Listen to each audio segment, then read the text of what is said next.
everyone, Bookish Lozzykins here today. How are you all during this crazy time that we're all in? How are you? I hope you're all doing good. I've just finished Split Second. I read it in 10 days and I really enjoyed this book. A 4 out of 5 stars, and it's about these two Secret Service agents.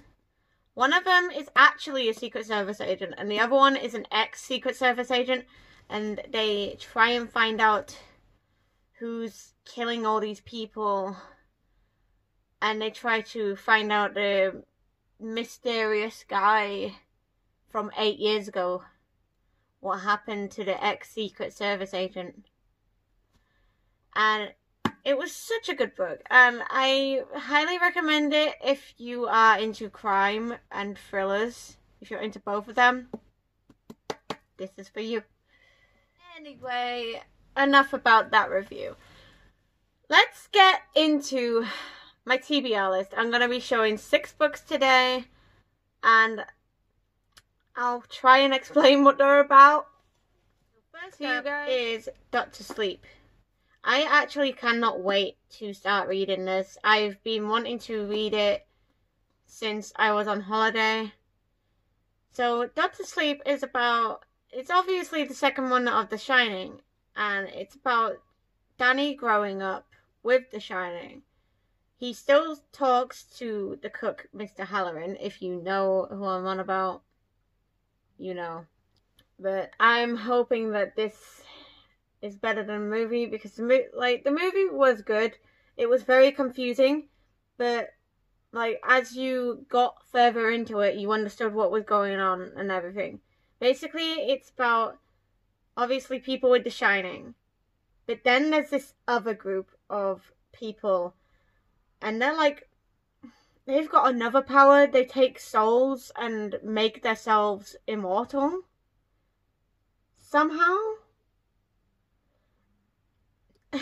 That's pretty much how I can just describe this book. But yeah, this is the first one of my TBR. On my TBR list is Pet Sematary. I loved the movie. The movie fucked me up for a week or something. I can't remember how long, but it fucked me up for quite a while, and I was still trying to figure out how to feel and everything about it. So I'm hoping the book does the same to me.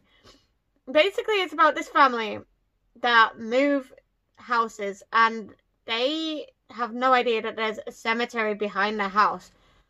And behind their house and the cemetery, there's a hill. And if you go up the hill, there's a pet cemetery where all the villagers bury their pets, their deceased pets. And unfortunately, the cat here, Church, unfortunately dies, and they don't know that the pet cemetery brings people back to life and pets back to life, but they're not the same. They turn evil when they come back. So that's all I have to say about Pet Sematary. It's really good. I love the movie, and I'm hoping the book fucks me up even worse than the movie did. I've seen the movie of this, and the main protagonist, well, not the protagonist, the villain. I think he's like the villain. He's like the scare of the movie. He scares the living hell out of me, okay? And it is it. This has been on my TBR list for over 2 years now. I completely love the movie, but Pennywise, fucking scares the living hell out of me. And I'm just so excited to read this. The movie's really good. So basically, it's about these kids. They're pretty much outsiders of the school, and they realize that other kids are going missing.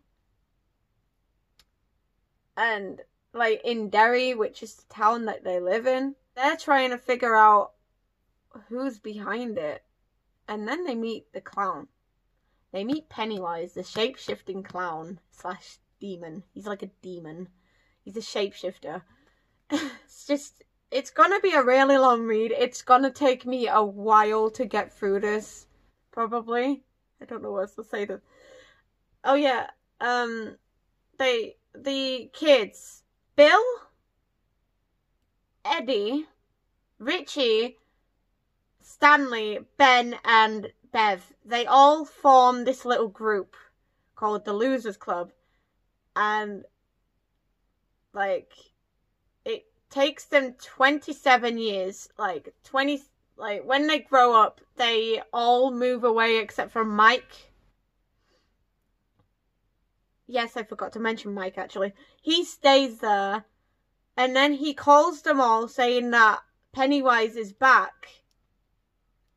And they all come back together, and they try to see where he is and figure out where he is and everything.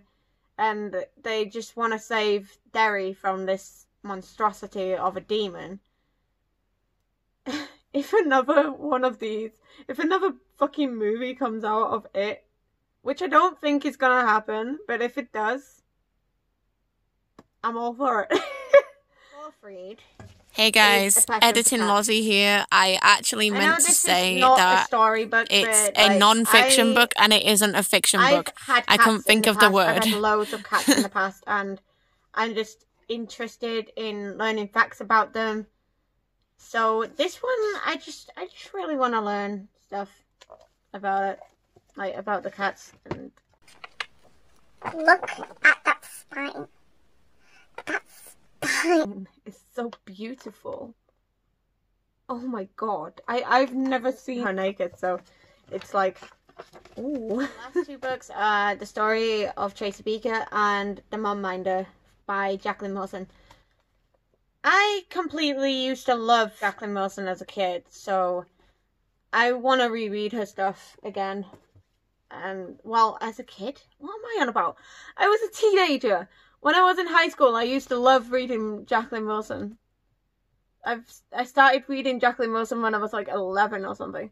Also, wanting to read Whose Body by Dorothy L. Sayers. The Vampire Lestat. I keep saying Interview with the Vampire instead of Vampire Lestat by Anne Rice, and Stalker by Lisa Stone. I might end up reading that. I don't know. So that is all I have for you guys today. If you liked it, please make sure to give it a big thumbs up and comment below what you're currently reading, what you've recently read, and what your next read is. And I shall see you guys in the next video. Stay luscious, guys. Mwah! Bye!